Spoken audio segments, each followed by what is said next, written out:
صلى الله عليه وسلم كلكم راع مسؤول. قال عليه الصلاة والسلام من رأى منكم منكرا فليغيره بيده فإن لم يستطع فبلسانه فإن لم يستطع فبقلبه وذلك أضعف الإيمان أو كما قال রয়েছেন থেকে আরো অনেকে রয়েছেন ওরা দিতে পারে অর্থাৎ শুধু সবাই এসেছে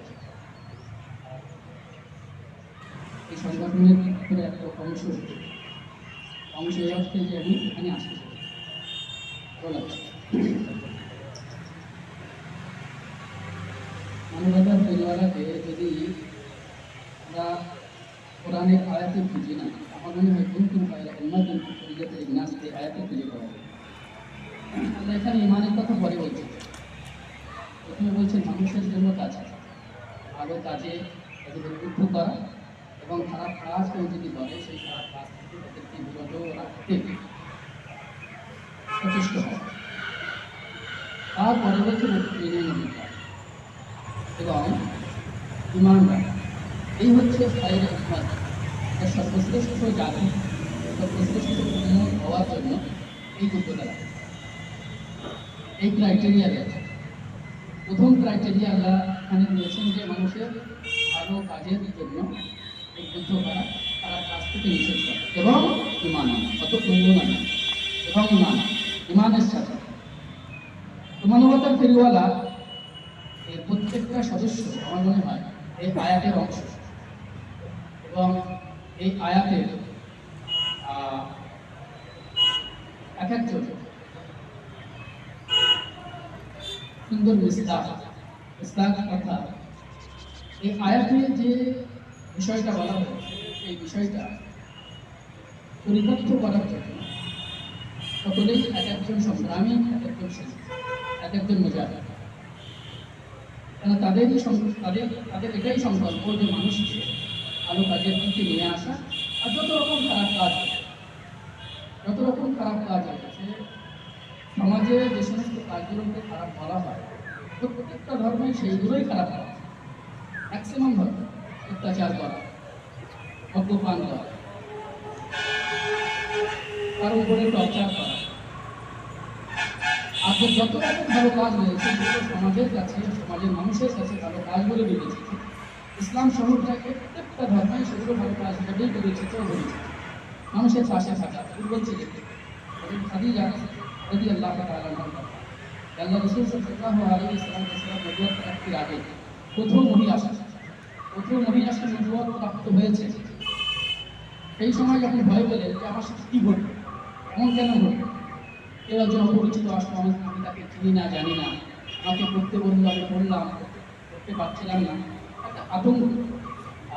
করিম সাল্লাল্লাহু আলাইহি ওয়াসাল্লাম যখন গ্রাস করলো তো খাদিজাকে এসে বলছেন আমার ভয় হচ্ছে, আমার পাপ হচ্ছে, আমাকে কম্বল চাপিয়ে দাও, আমাকে চাদর চাপিয়ে দাও। তখন খাদিজা বলে হতেই পারে, আপনার কাজই হচ্ছে মানুষের পাশে থাকা, মানুষের সেবা করা, আত্মীয় স্বজনের সাথে সুসম্পর্ক বজায় রাখা এবং অসহায়ের পাশে থাকা, যারা ঋণগ্রস্ত তাদের ঋণ মুক্ত করার জন্য আপনি যথাসাধ্য চেষ্টা করেন। এইগুলো যার মধ্যে রয়েছে সে কোনো রকম বিপদে পড়বে বা আল্লাহ তাকে বিপদে ফেলবে, স্রষ্টা তাকে বিপদে ফেলবে, এটা হতেই পারে না। এই কাজগুলো করার লক্ষ্য নিয়েই তো মানবতার ফেরিওয়ালা এই সংগঠনের আমরা বলতে পারি এই সংগঠনকে তৈরি করা হয়। এই স্বপ্ন নিয়ে সকলে সামনে এসেছে। রাসূল করিম সাল্লাল্লাহু আলাইহি ওয়াসাল্লাম বলছেন কুল্লুকুম রাঈন ওয়া কুল্লুকুম মাসউলুন আন রাঈয়াতিহি, প্রত্যেককে তার নিজ বন্ধুর মধ্যে একটা দায়িত্ব দিয়ে পাঠানো, প্রত্যেককে। আমরাও খাই, পশু পাখিও খাই, আমাদের প্রজনন রয়েছে, তাদের প্রজনন রয়েছে। আমরাও খাওয়ার পরে, পাচন প্রক্রিয়ার পরে যে বিষয়গুলো বেরিয়ে যাওয়া দরকার সেইগুলো আমরা পেশাব পায়খানার মাধ্যমে বাদ করি। আমরাও ঘুমাও, তারাও ঘুমাও, আমরাও চলি, তারাও চলে, আমরাও বলি, তারাও বলে, নিজের ভাষা অনুযায়ী তারাও বলে, নিজেদের মধ্যে ভাব বিনিময়, নিজেদের ভাষায় ভাব বিনিময়। আমাদের শ্রেষ্ঠত্ব প্রথা সব তো সিমিলারিটি এতে রয়েছে, সামঞ্জস্যতা রয়েছে, একই রকম রয়েছে। সব তারাও করছে, আমরাও করছি। আমরা শ্রেষ্ঠ কেন? আমরা শ্রেষ্ঠ এই জন্য আমাদের কিছু দায়িত্ব রয়েছে। কিছু কর্তব্য রয়েছে, সেই দায়িত্ব কর্তব্য যখন আমরা পালন করবো তবে আমরা শেষ। যদি সেই দায়িত্বগুলো পালন না করতে পারি, তাহলে আমার মধ্যে একটা গরুর মধ্যে কোনো পার্থক্য নেই, আমার মধ্যে একটা ছাগলের মধ্যে কোনো পার্থক্য নেই, আমার মধ্যে একটা খচ্চরের মধ্যে কোনো পার্থক্য নেই। কেন সেও যা করে আমিও তাই করি। আমার দায়িত্ব কি? আল্লাহ রাসূল বলেছেন কুল্লুকুম রামিন ওয়া কুল্লুকুম মাসউলুন আন রাইয়াতিহি। কোরআনের মধ্যে বলা হয়েছে কুনতুম খায়রা উম্মাতিন উখরিজাত লিন-নাস তা'মুরুনা বিল মা'রুফ ওয়া তানহাউনা আনিল মুনকার। ভালো কাজ সবসময় ভালো কাজে এগিয়ে এসো। আর যেখানে দেখছো অন্যায় হচ্ছে, খারাপ কিছু হচ্ছে, অসামাজিক কিছু হচ্ছে, ইসলাম বিরোধী কিছু হচ্ছে, শরিয়ত বিরোধী কিছু হচ্ছে, তুমি তোমার ক্যাপাসিটি অনুযায়ী, তুমি তোমার শক্তি অনুযায়ী, তুমি যতটা পারো ততটা সেই শক্তি অনুযায়ী, তোমার ক্যাপাসিটি অনুযায়ী সেই খারাপ কাজের বিরোধিতা করো। কিভাবে বিরোধিতা করবো? অন্য জায়গায় রাসূল সাল্লাল্লাহু আলাইহি ওয়াসাল্লাম বলছেন, মান রাআ মিনকুম মুনকারান ফালিয়ুগাইয়িরহু বিয়াদিহি। তোমাদের মধ্যে কেউ যদি কোথাও অন্যায় হতে দেখে, কোথাও যদি অন্যায় হতে দেখে, অবশ্যই সেই অন্যায়কে হাত দিয়ে বাধা দেবে। হাত দিয়ে প্রতিহত করবে। যদি হাত দিয়ে বাধা দেওয়ার ক্ষমতা থাকে, যদি হাত দিয়ে বাধা দেওয়ার ক্ষমতা থাকে, হাত দিয়ে বাধা দেবে। কোথাও জোয়ার আসর বসেছে, যদি আমার ক্ষমতা থাকে সেই জোয়ার আসর ভেঙে দেওয়া, আমাকে জোয়ার আসর ভেঙে দিতে হবে।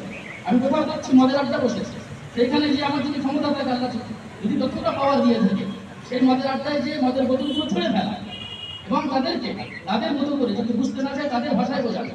রাসূল এই হাদিসের মধ্যে এটাই বলছেন, কুল্লুকুম রামিন মান রাআ মিনকুম মুনকারান ফালিয়ুগাইয়িরহু বিয়াদিহি। হাত দিয়ে বাধা দিতে হবে। প্রথমে হাত দিয়ে বাধা দিতে হবে, যদি হাত দিয়ে বাধা দেওয়ার ক্ষমতা থাকে। হ্যাঁ, যদি এতটা পাওয়ার না থাকে, এতটা শক্তি যদি না থাকে, এমন ক্যাপাসিটি বা এমন পরিস্থিতি সিচুয়েশন যদি না থাকে, যদি হাত দিতে বাধা দিতে গেলে উল্টো আমাকে শিকার হতে হবে বা আমাকে নিপীড়িত নির্যাতিত হতে হবে, তখন আল্লাহ রাসূল বলেছেন মুখ দিয়ে বাধা। তুমি সেখানে যেয়ে বলো এগুলো করা ঠিক নয়, তুমি এগুলো করছো, আজ তোমাদের মধ্যে রয়েছে, কালকে ছড়াবে, আমার বাড়িতেও ঢুকবে, পাশের বাড়িতেও ঢুকবে। আজ তোমরা এখানে নেশা পান করছো, আজ তোমরা এখানে মদের আড্ডা বসিয়েছো, জোয়ার আড্ডা বসিয়েছো, আজ তোমরা করছো একটা আরেকজন যুবক যে কোনোদিন মদ ছুঁয়ে দেখে, কোনোদিন তাসের পাতা বোঝে না, কোনটাকে কি বলে, সেও যখন তোমাদের পাশে আসবে, সেও যখন তোমাদেরকে দেখবে, একদিন এই আগুন তার ঘরেও লাগতে পারে। যদি আমি বারবার যেটা বলি, প্রায় যদি আমি পাশের বাড়িতে আগুন লাগে, আমরা সবাই ছুটে যাই। কেন ছুটে যাই? যে ওই আগুন যাতে আর বেশি না ছড়ায়। আগে দেখতাম বেশি আগুন লাগতো যখন ঘরের সামনে ছিল, তো গ্রামে কোথাও আগুন লাগলে বলে দিলে যে যে কাজেই থাকতে ছুটে আসে যাতে ওই আগুন না ছড়িয়ে যায়। এই যে একটা যেটাকে আমরা বলছি আগুন লেগে জ্বালিয়ে দেওয়া, এমনি অন্যায়ের একটা আগুন রয়েছে, জুলুমের একটা আগুন রয়েছে, অসামাজিক কাজের একটা আগুন রয়েছে। ওই অসামাজিক কাজের আগুন যদি আমরা প্রতিহত না করি, যদি না নেভাই, যদি সেখানে আমরা পানি দেওয়ার চেষ্টা না করি, যদি প্রতিহত না করি, তাহলে সেখানেও কিন্তু ওই আগুন ছড়িয়ে পড়বে। আজ এটাই হয়েছে। আমি আমার গ্রামের কথা, আমি আগে দেখতাম দুটো তিনটে ঘর, অনেক আগে, কত বছর, 10-15 বছর আগে, দুটো তিনটে ঘরে কয়েকজন এইরকম ওই কি বলে গাঁজা নেশাপানের সাথে তারা জড়িয়েছে। মানুষ উপেক্ষা করে গেছে, আর ওরা করছে, ওরা দেখে উপেক্ষা করে গেছে, কোনোদিন প্রতিবাদ হয়নি। আজ আমার গ্রামের কথা বলছি, প্রায় 80% কম বেশি, প্রায় 80% ঘরে খোঁজ নিলে দেখা যাবে কেউ গোপনে করে, কেউ প্রকাশ্যে করে, জুয়ার সাথে জড়িত, মদের সাথে জড়িত, গাঁজার সাথে জড়িত, কেউ হিরোইনের সাথে জড়িত। কেন? যদি আজ আমরা সেইখানে প্রতিবাদ করতাম, তাদেরকে যদি আমরা বাধা দিতাম, এই রোগটা, এই ব্যাধিটা আর ছড়াতো না, কিন্তু আমরা সেইখানে বাধা দিই, এটা আস্তে আস্তে চলছে। প্রত্যেকটা কাজে ব্যাপারই হলো অন্যায় খুব দ্রুত ছড়ায়। যদি আমরা অন্যায় প্রতিবাদ না করি, রসুলের কথায় যদি হাত দিয়ে বাধা দেওয়ার ক্ষমতা থেকে হাত দিয়ে যদি বাধা না দিই, অথবা হাত দিয়ে বাধা দেওয়ার ক্ষমতা নেই, আমি যদি জবান দিয়ে বাধা না দিই, তাহলে এই অন্যায় কিন্তু ছড়াবে। রাসূল কারীম সাল্লাল্লাহু আলাইহি ওয়াসাল্লাম তারপরে বলছেন যে যদি হাত দিয়ে বাধা দেওয়ার ক্ষমতা না থাকে, জবান দিয়ে, ভাষা দিয়ে, কথা দিয়ে বাধা দাও, সেটাও যদি না পারো তো অন্তরে ঘৃণা রাখো, তার সাথে সম্পর্ক রেখো না। তার সাথে কিসের বন্ধুত্ব, তার সাথে কিসের সম্পর্ক, যে তোমার কিসের ব্যবসার পার্টনার, যে তোমার কিসের প্রতিবেশী, না, কোনো এর সাথে প্রতিবেশী হওয়ার কোনো সম্পর্ক নেই, বন্ধুত্বের কোনো সম্পর্ক নেই, এর সাথে কোনো রকম কোনো সম্পর্ক নেই। তার জন্য মনের মধ্যে ঘৃণা। অন্য জায়গায় আমরা দেখি আল্লাহ রাসূল সাল্লাল্লাহু আলাইহি ওয়াসাল্লাম ঘৃণা করতে নিষেধ করেছেন, কিন্তু এখানে বলছেন যদি এরকম কাজ কোথাও হতে দেখো, কাউকে করতে দেখো, তাহলে সেই ব্যক্তিকে ঘৃণা না করলে ওই কাজকে ঘৃণা করে তার সাথে দূরত্ব বজায় রাখো। যদি তার সাথে দূরত্ব বজায় না রাখো, একদিন তুমিও না, ওই যে পাক রয়েছে, যে যে অন্যায় পাকেও পড়েছে, তুমি আজকে ওই অন্যায় পাকে পড়েছে ওদালিক আযাবুল ঈমান। এবং শেষ আল্লাহ রাসূল সাল্লাল্লাহু আলাইহি ওয়াসাল্লাম একটা মারাত্মক কথা বলেছেন, সেটা হলো এই যে তোমার মধ্যে ওই কাজের প্রতি ঘৃণা না তৈরি হয় না, তার সাথেও যদি তুমি দেখেও তার সাথে তুমি যদি সেই আগের মতো সম্পর্ক রাখো, কোনো রকম ভাবে তুমি হাত দিয়ে বাধা দিলে না, ভাষা দিয়ে বিবাদ করলে না, অন্তরে ঘৃণা রাখবে না, তুমি তোমার ইমানকে চেক করো। ওদালিক আযাবুল ঈমান, অন্তরে ঘৃণা রাখাটা ইমানের সর্বনিম্ন স্তর। এরপর ইমানের কোনো স্তর নেই। কিন্তু অন্যায় দেখে যদি অন্তরে ঘৃণা না জন্মায় না, সেটা মনে করতে হবে ওই ব্যক্তির মধ্যে ইমান আনে। হাদিসের কথা, ওই ব্যক্তির মধ্যে ইমান আনলে ইমান তাকে রিমুভ করতে হচ্ছে। বেশি কথা বাড়ালে চলছে না। দেখছিলাম বেশ কয়েকটা বিষয় নিয়ে মানবতার ফেরিওয়ালা এগিয়েছে, তার মধ্যে এক জায়গায় আমার একটু আপত্তি, সেটা হলো এই ওইটাকে না একটু চেঞ্জ যদি করা যায়, ওটা ভারতীয় আইনের সাথে শরীয়তের আইনকে গুলিয়ে ফেলা যায়। এটা হলে বাল্য বিবাহ কথা যেটা বলা, বাল্য বিবাহের কথা যেটা বলা হয়েছে না, ওটা ঠিক আছে, ভারতীয় আইন হিসেবে রাখার জন্য ওরা করে ঠিক আছে। আসলে বাল্য বিবাহের ব্যাপারটা যে এখন জাগতিক আইন আমরা বলতে পারি, মানুষের তৈরি করা আইন, সেইখানে তারা বিভিন্ন কারণ দেখিয়েছে, ঠিক আছে। কিন্তু আমরা যদি শরীয়তের দিকে যাই না, তো সেইখানে আমরা দেখব যে বাল্য বিবাহের প্রয়োজন হয়েছে কখনো কখনো, বাল্য বিবাহের কখনো কখনো প্রয়োজন পড়ে, আর এটা একেবারে যুক্তিভিত্তিক দলিল ভিত্তিক প্রয়োজন পড়ে। আর রাসূল করেছেন, রাসূল কিভাবে করতে হবে সেই সম্পর্কেও যারা পণ্ডিত রয়েছেন, ওলামা রয়েছেন, আইন শাস্ত্রে যারা রয়েছেন, পণ্ডিত রয়েছেন, তারা গাইডলাইন দিয়ে গেছে, নির্দেশনা দিয়ে এইভাবে করতে হবে। আমার মনে হয় এইটা একটু চেঞ্জ করতে হবে, কেননা এর সাথে না শরীয়তের বিরোধ হচ্ছে। এই যে পয়েন্টটা রয়েছে, এর সাথে শরীয়তের বিরোধ হচ্ছে। তো যেখানে শরীয়তের বিরোধ হবে এমন কিছু আমাদের করা চলবে না, যাবে। আর বাকিগুলো সব ঠিক রয়েছে। এক জায়গায় হুজুর সব বলে দিয়েছে, এক জায়গায় রয়েছে আল্লাহ রাসূল বলছেন কিয়ামতের দিন আল্লাহ মানুষকে ডেকে বলবেন, কাউকে ডেকে বলবেন, আরে আমি ক্ষুধার্ত ছিলাম, আমাকে খাওয়াস নি কেন? আমি ক্ষুধার্ত ছিলাম, খাওয়াস নি কেন? তো বান্দা বলবেন, আল্লাহ আপনি রেজেক্ট দেন, সারা পৃথিবীকে রেজেক্ট দেন, আপনার নাম রাজেক, রেজেক্ট দানকারী, আপনি জীবিকা বন্টন করেন, আর আপনাকে খাওয়ানো, বিষয়টা ঠিক বুঝলাম না। আল্লাহ সেইখানে বলতেন, ওই বান্দাকে বলতেন, আসলে তোর বাড়ির পাশে আর তোর জানা কেউ ক্ষুধার্ত ছিল, তুই জানতিস ওই বাড়িতে রান্না হচ্ছে না, ওর কাজ চলে না, ওর উনুন জ্বলছে না, তোর আমি ক্ষমতা দিয়েছি, তুই পেট ভরে খেয়েছিস, কার চিন্তা করিস? ওই ব্যক্তিকে খাওয়ানো মানেই আমাকেই খাওয়ানো। বান্দাকে খাওয়ালে আল্লাহকে খাওয়ানো হয়, যে বান্দার প্রয়োজন রয়েছে, যে অভুক্ত ঘুমাচ্ছে, যার বাড়িতে উনুন জ্বলছে না, যার বাচ্চাগুলো অভুক্ত পেটে ঘুমোতে বাধ্য হচ্ছে, অভুক্ত থাকতে বাধ্য হচ্ছে, আল্লাহ বলবেন ওই পরিবারের কাউকে খাওয়ালে আমাকে পেতিস, আমি তার কাছে ছিলাম, তাকে খাওয়ালে আমাকেই খাওয়ানো। আরেক ব্যক্তিকে আল্লাহ বলবেন, আমি বস্ত্রহীন ছিলাম, আমার কাপড় ছিল, আমাকে কাপড় দিতে, আমার কাপড়ের প্রয়োজন ছিল, তখন ওই বান্দা বলবে, আল্লাহ এ কি কেমন কথা, আপনার বস্ত্রের প্রয়োজন, আপনার বস্ত্রের প্রয়োজন, তখন আল্লাহ ঠিক একই কথা করে দেবেন, ওই ব্যক্তির বস্ত্রের প্রয়োজন ছিল।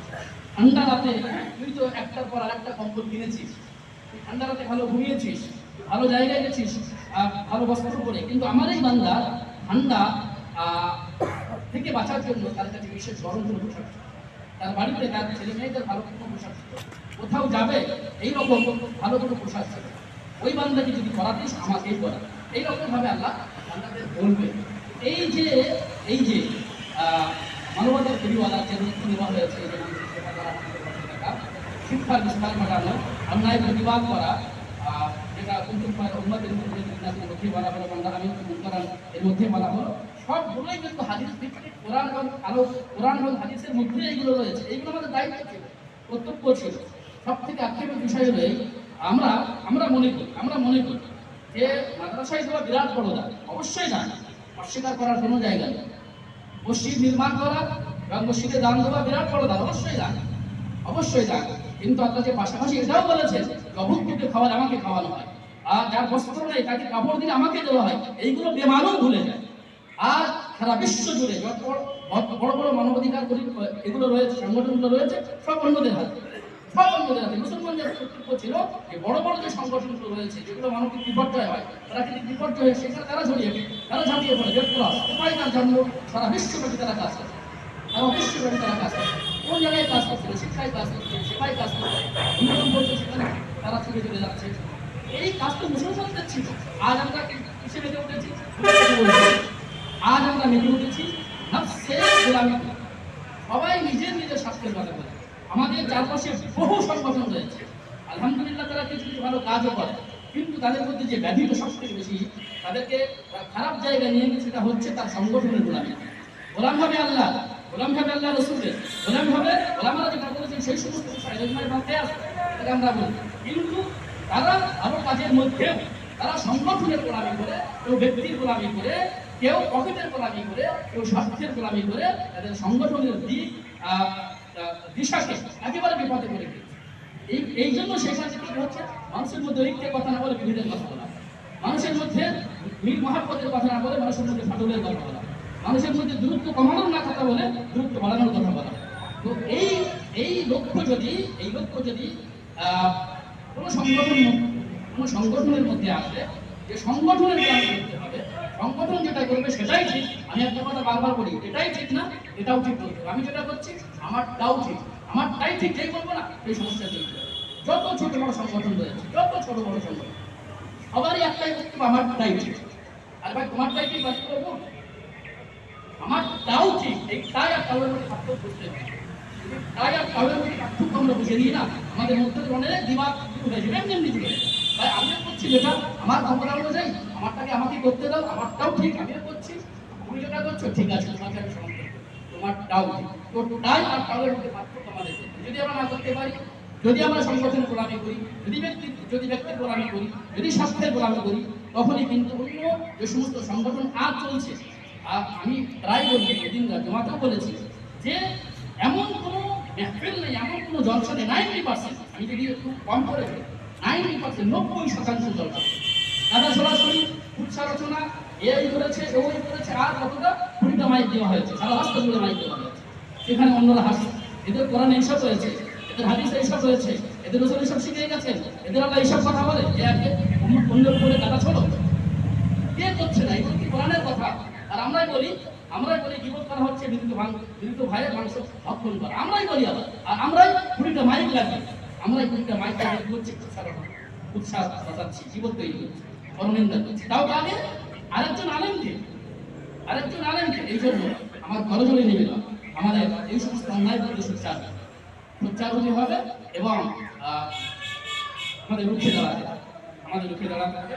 অনেক কথা বলা যেতে পারতো, আমার বেশি হয়ে যাচ্ছে, হুজুর রয়েছেন, আমি শেষ করতে চাই, শুধু এতটুকু কথা বলবো যে এই পথচালা শুরু হয়েছে, আল্লাহ এই পথচালাকে অনেক দূর পর্যন্ত এগিয়ে যাওয়ার তৌফিক দান করুন এবং সংগঠন প্রত্যেকটি সদস্যকে শুধু আল্লাহর জন্য এবং ইসলামের জন্য, দিনের জন্য সংগঠন করার তৌফিক দান করুন, অন্যায় বিরুদ্ধে